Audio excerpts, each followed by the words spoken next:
she said that Diddy put her up against a wall, kissed her against her will, and then also put his hand up her dress. Multiple instances by multiple. Mates, we have Brianne DeVille and Saren Tirawali here to break down the end of week 3. Ladies, what was the big takeaway this week? I think the biggest takeaway so far definitely has to be the fact that the jury has had a lot of the evidence and a lot of the witness testimony corroborated.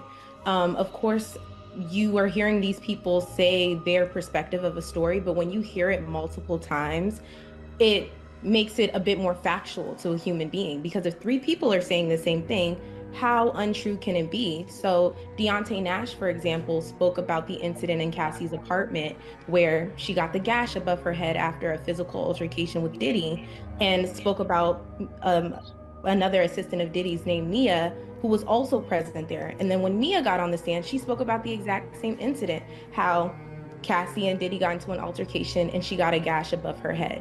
Fame can dazzle, but in a cold federal courtroom, far from flashing lights and velvet ropes, that shine was stripped away. It was week 3 of the federal trial against Sean Diddy Combs. What started as a sex trafficking case had spiraled into a storm of allegations: rape, kidnapping, extortion, psychological abuse. One by one, former insiders of his empire stepped into the witness box, voices once muted, now rising. Among them, a woman known only as Mia. Mia is the former assistant to Diddy, and she had some bombshell testimony this week. Talk about it. Yeah, for sure. I think Mia is definitely a big character witness in this trial this week. And honestly, thus far, one of the biggest intrigues about her is that no one knows who she is. Her identity is being shielded. She says due to the extreme PTSD that she has been experiencing. No cameras. Her face hidden beneath a fringe of bangs. Her voice soft, but her words cut deep. There will be no locked doors here, Diddy allegedly told her. And so, she didn't lock her door. She testified that he raped her more than once, at his home, on private jets. She tried to whisper warnings, there are people around. But it didn't matter. Her body, her choices, gone. At the birthday celebration, she said that Diddy put her up against a wall, kissed her against her will, and then also put his hand up her dress. And then she spoke about an incident where she was sleeping in Diddy's home and he never allowed them to actually lock doors. He said, this is my house and there should be no locked doors in his home. So she was laying in the bed and she said that she felt the weight of a human being on her, and it just happened to be Diddy. And that's when he, put his private part inside of her, sexually assaulting her. And she said it happened again. She spoke to a specific incident on a private jet where she was telling Diddy, there's other people around, like you don't want anyone to see, a sexual encounter between us.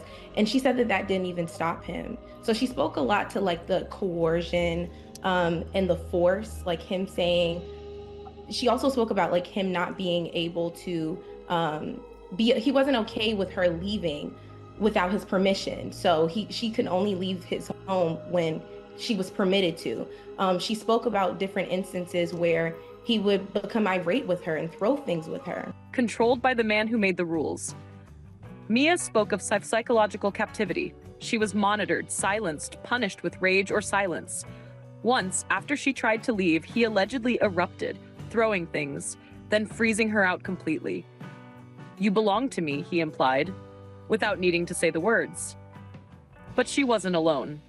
Sean Combs essentially abused his employees, and though she was only his personal assistant for about a year, she described it as chaotic and toxic. She said the highs were really high and the lows were incredibly low, and it was an incredibly high-pressure work environment. In fact, she was rarely home. Her friends called her a ghost because she was always with Sean Combs. She worked 24 hours straight her first day on the job. She thought maybe that this was a bit of a test, but it turns out that that was a regular occurrence. One time, she worked 5 days straight without sleep. She said she had to utilize Adderall in order to be able to do so. Deontay Nash, another former assistant, brought a jarring mix of humor and horror. He described seeing Cassie, Diddy's longtime partner, bleeding from a gash on her head after a violent fight. Others confirmed the same story. Capricorn Clark, another former staffer, spoke of being forced at gunpoint to join Diddy on a mission to burglarize rapper Kid Cudi's house. Another time, she was held captive for 5 days, forced to take daily lie detector tests. allegedly to prove loyalty. This week, Kid Cudi's name came back up again after Capricorn Clark, Diddy's former assistant, corroborated what Cassie said, and she even took it a step further, saying that she was held at gunpoint and forced to go with Diddy to Kid Cudi's home to burglarize it. We sat down with attorney Justin Miller again to get his take on this and why this is so significant. He talked to me about kidnapping and RICO and how that all gels together. Obviously, you have to prove, the prosecution has to prove that this is a repeated thing. This is an enterprise that involved a number of people. Yeah, the RICO statutes were set up to get gangs, to get organized crime, mafia, that kind of thing. And so with these statutes, you have to show that there's a continuing criminal enterprise, which in the federal statute is at least 2 instances of a crime, and they list out the crimes within a 10-year period, right? So in this case, we've heard many instances of these crimes, and some of them include kidnapping, bribery, arson, extortion, all of the things, sex trafficking, all of the things that Diddy has been accused of.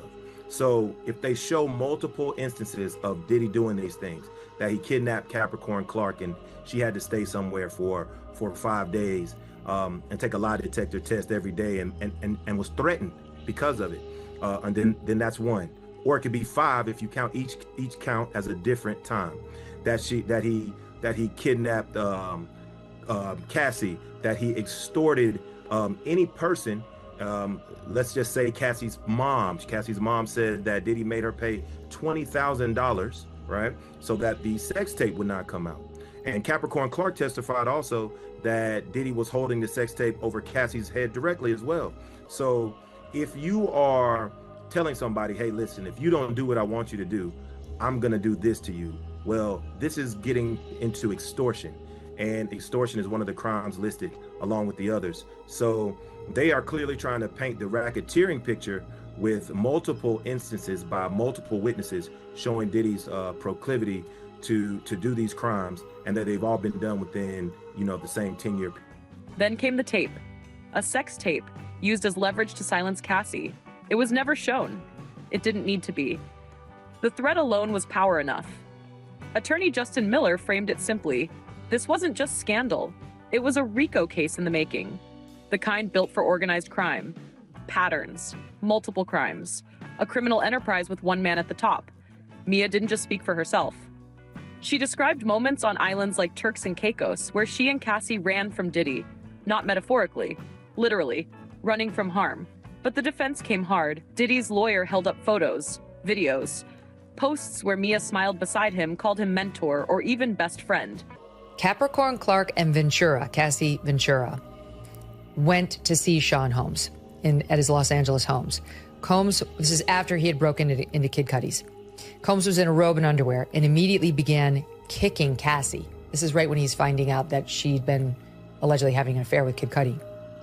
Not allegedly. Cassie says it's so, and so did Kid Cudi. And he immediately began kicking Cassie. Capricorn Clark says she and a security guard stood by as Combs repeatedly kicked Cassie Ventura. Capricorn said Combs threatened to hurt her, too, if she tried to stop him. Capricorn Clark said she left after the security guard told her to leave, and Cassie Ventura was still on the ground while Combs continued to kick her.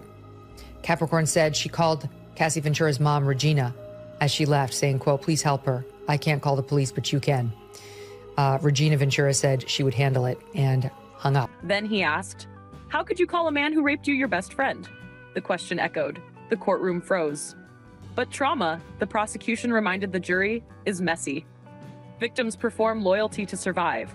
Smiles don't erase pain. Fear wears many masks, sometimes even gratitude. As the week ended, the tension only grew. The defense was sharpening its attack. But the stories were already told. And somewhere in the quiet between testimonies, a truth emerged. One not captured by tabloids, but told by those who had once lived in the glow of fame, only to find that behind the velvet curtain, the light didn't warm them.